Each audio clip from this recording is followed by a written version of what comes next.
Hi everyone, welcome. Today we're going to learn about a powerful theory of quantum gravity known as holographic duality. Holographic duality refers to an equivalence between two seemingly different physical systems. One of these systems, the boundary, is a more or less conventional quantum system, with no explicit gravitational interactions. The other, the bulk, has explicit gravitational physics. These two systems look completely different at first glance, yet the duality claims they are equivalent. The duality is holographic because the bulk is a higher dimensional theory which is encoded like a hologram in its lower dimensional boundary. Why is holographic duality so powerful? Well, by understanding how the duality works, the so-called holographic dictionary that translates between the two sides, we come to understand how space-time itself can be viewed as emerging from quantum phenomena. ADS-CFT is short for the anti-de Sitter space conformal field theory correspondence. The two pieces of the ADS-CFT moniker refer to the two sides of the duality. The CFT, or conformal field theory, is a specific kind of quantum field theory. The CFT is the boundary theory, and there is no gravity in the boundary. ADS, or anti-de Sitter space, is a specific solution to Einstein's equations of general relativity with a negative cosmological constant.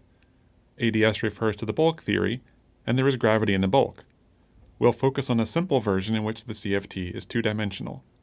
This means it lives in one space dimension and one time dimension, so the combined space-time dimension is 2.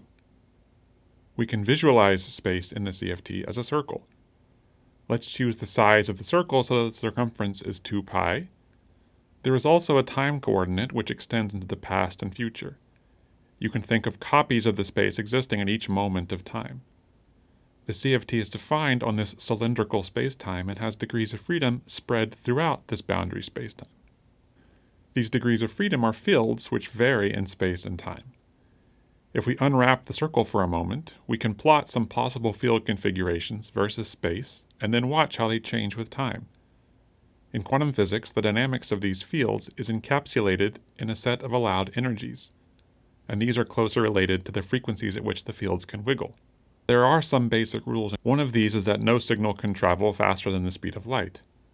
For example, choosing the unit of time so that the speed of light is equal to 1, the time it takes a light pulse to cross from one side of the circle to the other is pi, and nothing can travel faster than this. We can visualize the spatial part of ADS as a disk that fills in the circle in which the CFT lives. Including time, we get a solid cylinder that fills in the boundary cylinder. The ADS spacetime in our example lives in 3 spacetime dimensions, 2 from space and 1 from time. However, unlike the boundary spacetime, the bulk spacetime is curved. It's an example of a hyperbolic space, and it has a bunch of interesting properties. For example, in this visualization, each of those blue triangular shapes actually has the same size.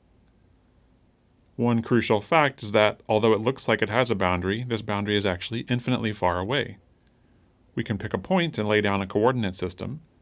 Then if we start moving radially away from that point, the distance will keep increasing, but we never actually make it to the boundary. The temporal part of the geometry is also warped, but more on that later. We also need to introduce the idea of a cutoff. We pick a point which will become the center of the space and draw a circle of very large radius centered on that point. This circle becomes our cutoff surface, and by removing the part of the bulk outside the circle, we attain a finite patch of hyperbolic space. With these ingredients in hand, we can now state our first entry in the ADS-CFT dictionary. The ground state of the CFT is dual to empty ADS space. Like any system, the CFT can be in different states or configurations. Among all these states, there is one with the lowest possible energy. This is called the ground state or the vacuum. But what is the evidence for this entry in the dictionary? A very important one has to do with symmetry. The vacuum of the CFT has a large amount of symmetry. You can translate the system or rotate it in space-time or even rescale the system, and the ground state remains invariant. Invariance under those first 2 transformations is a property of most vacuum states in quantum field theory. But the latter, the rescaling or coarse graining symmetry, is a special feature of the CFT. It is part of what makes it a conformal field theory. We can translate various CFT transformations into bulk ADS transformations. Moving along the boundary translates into a rotation in the bulk, and coarse graining on the boundary corresponds to moving radially in the bulk. We thus find that the symmetries match. Another important check has to do with causality. We said earlier that the speed limit imposed by light was an inviolable element of the CFT. But when we draw the bulk as a disk, it suggests that we could take a shortcut through the bulk. Indeed, if the geometry in the bulk were like that of the boundary, then it seems that light could go from one side to the other via the bulk in a time of 2, faster than the time of pi via the boundary. Well, it turns out that time is warped in the bulk as well, so it is possible for a light pulse to go through the bulk from one part of the boundary to the other. If we send the light pulse as fast as possible, it takes time of exactly pi. So again, we see a remarkable consistency between the boundary and bulk properties. This is all pretty cool, but it's just the tip of the iceberg. Well, what happens if we heat the CFT up and consider its thermodynamic properties? What is the bulk dual of such a thermal state in the CFT? If the temperature we set is high enough, then it turns out the bulk description is given by a black hole. This geometry looks like the ADS space-time out near the boundary, but it is strongly modified deep inside. This second entry highlights a key feature of holographic duality. Other states of the CFT are in general dual to a big class of spacetimes which are all ADS-like as you approach the boundary. The technical statement is that these spacetimes are asymptotically ADS. One such check is provided by the entropy of the black hole. General arguments going back to Bekenstein and Hawking show that a black hole has a thermal entropy, and that this entropy is proportional to its horizon area in Planck units. What is the CFT dual of this? Nothing but the thermodynamic entropy of the CFT. Notice in particular how the dimensions work. The black hole's entropy is, unusually, proportional to its surface area rather than its volume. But because the CFT lives in one less dimension than the bulk spacetime, surface area in the bulk has the same dimensions as a volume in the boundary. If we increase the temperature enough, the black hole can reach all the way out to the cutoff surface. In essence, the black hole has consumed the entire space. Let's return now to the question of the physical meaning of the bulk geometry. To understand this, we first need to introduce the idea of quantum entanglement. Going back to the CFT, we can have different field configurations, and the vacuum state actually contains many such distinct field configurations. We're not going to delve much into the important idea of quantum superposition here, but suffice it to say that these different field configurations can lead to a phenomenon of quantum entanglement. To start, we can visualize entanglement as a pair of points that are connected somehow. In the CFT, this might represent correlated field configurations at different points in space. An important general question we can ask in quantum theory is how much entanglement is present. We can answer this using a quantity called entanglement entropy. To define this quantity, we need to choose a subset of the CFT space. Then, roughly speaking, the entanglement entropy just counts how many of those entangled pairs have one side in the chosen subset and one side out. Pairs that are both in or both out don't count. What is the bulk dual of the boundary entanglement entropy?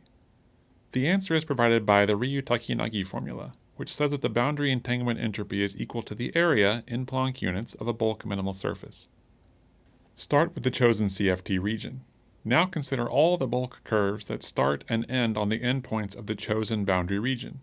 Among all those, we find the curve with the minimal length. The entanglement entropy of the chosen CFT region is then equal to the length of this minimal curve in Planck units. Okay, so what does this give for the vacuum? Well, first, the minimal curve turns out to be a part of a circle. And second, the length of this curve is infinite. Remember, we said earlier that the boundary is infinitely far away. With the cutoff, we get a finite total amount of CFT entanglement, and the corresponding bulk minimal curve length is finite as well.